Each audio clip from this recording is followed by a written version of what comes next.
Welcome to my channel on the best of fantasy.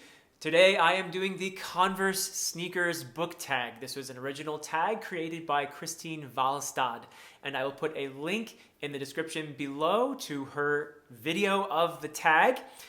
And I would recommend that you check out her channel, particularly if you're interested in a nice deep dive into Gardens of the Moon, which is what she's been doing on her channel. She's been doing these chapter by chapter analyses of Gardens of the Moon. So really fantastic stuff, especially if you're into the close reading and the deep dive, and there's a lot of good insights on that channel, and I'm sure she'll be doing lots of other very interesting things, so check it out.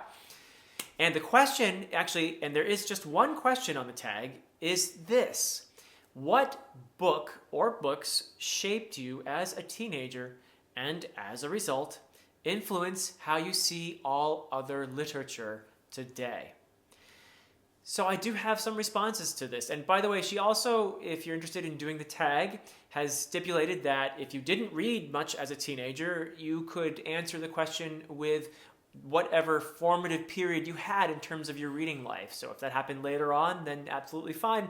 You can talk about that formative period and what books shaped you as a reader early on.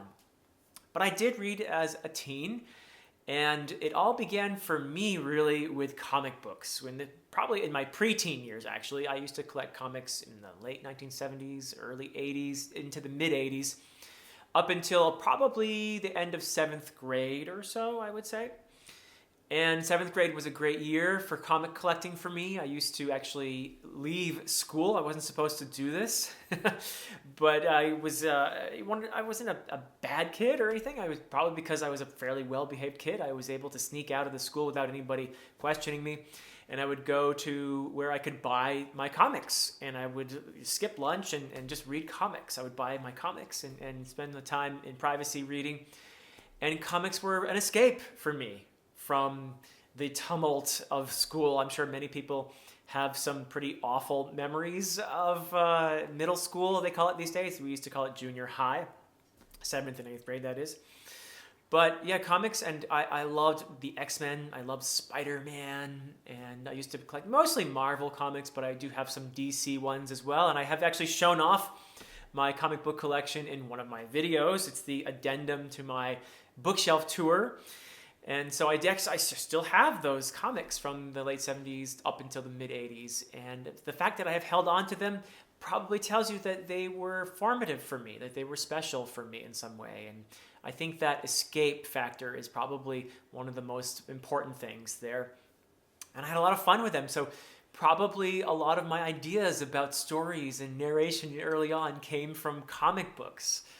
And they had those wonderful cheesy ads in there too, which I love to look back on. But yeah, so comics were a big thing for me. And then the other big thing that happened right around the same time, actually 7th grade, is when I started to play Dungeons and Dragons. Now, this is not exactly reading per se, although I did have the Player's Handbook and spent a lot of time reading it, and the Dungeon Master's Guide and the other various books that were associated with it. I no longer have these books, unfortunately, but I did have pretty much the whole collection that you could have there in the mid-80s, and all the dice and everything else. But what made D&D, I think, the most fun for me from those years' experience was the fact that I was doing it with friends. And this is something now that I think back on it, it reminds me a little bit of what BookTube is about, is being in fellowship with fellow fans and readers, and having a great time just geeking out over fantasy. And so it felt like that to me too back in those days when I was doing Dungeons and Dragons and having a good time. So perhaps I had a nice association between fantasy and fellowship early on. And that association was only strengthened by reading Lord of the Rings. Now, Lord of the Rings was not the first fantasy that I read, but it was definitely the most impactful up until very recently, in fact. I think the first fantasy I read, and I've said this before, was probably Lloyd Alexander's Prydain, Chronicles of Prydain. And I loved that one too. It was a lot of fun, and maybe that was the spark that got me going, that motivated me to try out Tolkien. But Tolkien just absolutely, I've said this before on the channel, but he absolutely opened the door to fantasy to me And I wandered through that door and have been going ever since. And I don't think that I had ever experienced that sense of awe to the same degree before reading Tolkien. It was just something that I read it and I craved that experience again. And I think that was probably a reason why I did a lot of the things I did subsequently. My interests in college, in Old English and in Old Norse, and my eventual immersion into the fantasy genre was almost certainly because of Tolkien. And I will never be able to forget that. And that is a wonderful thing. And the Lord of the Rings, The Hobbit, the Silmarillion, all of it, there's just a huge nostalgia factor for me there. These were books that I read and absolutely loved and carried with me throughout the day. In fact, in my high school yearbook, normal people would talk about in their yearbook, their best friends or, their activities, the sports they did, that sort of thing. I guess I was not a normal kid because all I did was I put a quote from Lord of the Rings in my yearbook. So that tells you how important it was to me that Tolkien was the thing for me. And I don't think that any other thing compares in terms of influence over me during my teenage years to Lord of the Rings especially, but the whole Middle Earth really. And a lot of the path that I took in life, really becoming an English professor, probably is due to that as well. So yeah, that's a huge influence on me during those years. And the last book that I would like to talk about that I read a little bit later, in my later teen years, which also had a big impact on me, would be Joseph Campbell's The Hero with a Thousand Faces. And this, I realize now, of course, that I'm older, that this is a book that is very reductive in terms of the monomyth, and pick and choose this myth, that myth, in order to fit the hero's journey.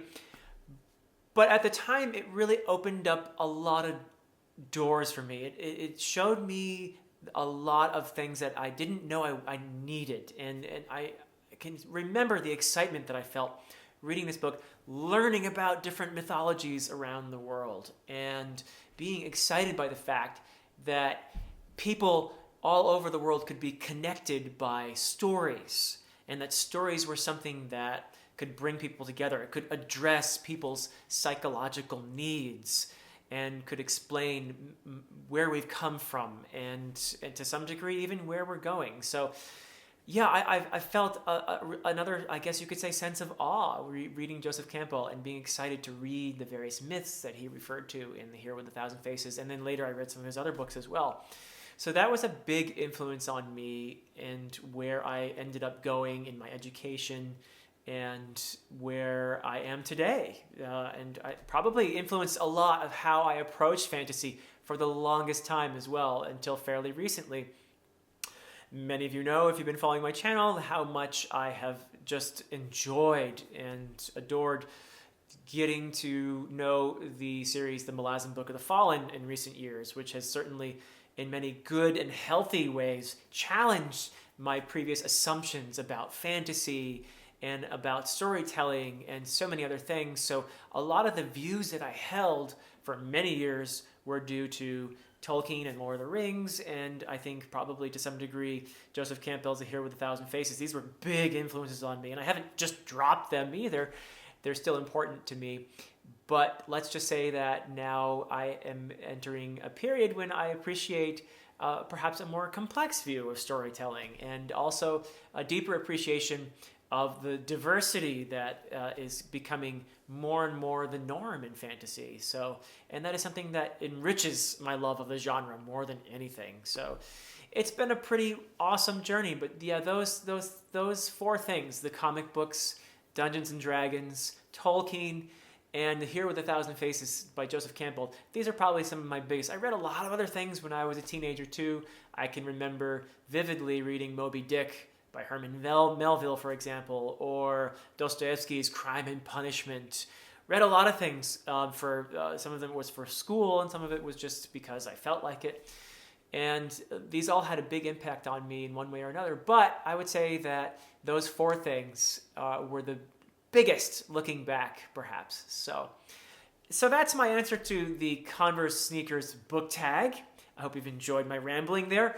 I'm going to tag a whole bunch of other people because of how important the Malazan Book of the Fallen has been to me, especially in this last year on BookTube. I'm going to tag a bunch of Malaz-tubers, or as one of my viewers, let's see if I can remember the viewer's name, Mr. Breakfast, coined the word woo-tubers. And if you've read Path to Ascendancy, you'll know what woo-tubers means. But Malaz-tubers, we'll just go with Malaz-tubers for now. So I'm going to tag a bunch of you Malaz-tubers now. Christine, in her original tag, already tagged A Critical Dragon and Dark Portents, and I think Dark Portents also tagged, among others, Joanna. So they've already been tagged. And Joanna also tagged the Blue Jay. I was going to tag the Blue Jay as well, but she took care of that. So who's left is Iskar Jarek, my old friend Iskar Jarek, and the big force behind Malaz-tube, I think, Iskar Jarek. And then there's Andy Smith. I'm going to tag you, Andy. See if you can answer this one. I'd love to hear your answer. And there's a bunch of others. Let's do Niflrog's Folly and Counselor of Moonspawn and Ruth and Bad. I don't know if you do tags so much, but I would love to hear your answer to this tag. And Orion Supergan. And how about Jake Bishop, Claudia Ivanovich, and Raf Bluetext. I would love to hear your answers on this. Let's also throw in Livia, the Malazan potato noob, and Jagar Semla. All right, so you guys, I hope you'll do this tag. It's a lot of fun to learn about the formative influences on our fellow booktubers. So I'm keeping it, and anyone really who wants to do this tag and is inspired to do it, I'd love to hear your answers. So thanks so much for listening, and I'll be doing a review very soon of another book in The Faithful and the Fallen. It's Ruin by John Gwynne, and I'm also going to be in a few interesting conversations coming up, so I hope you'll catch those as well. Until next time.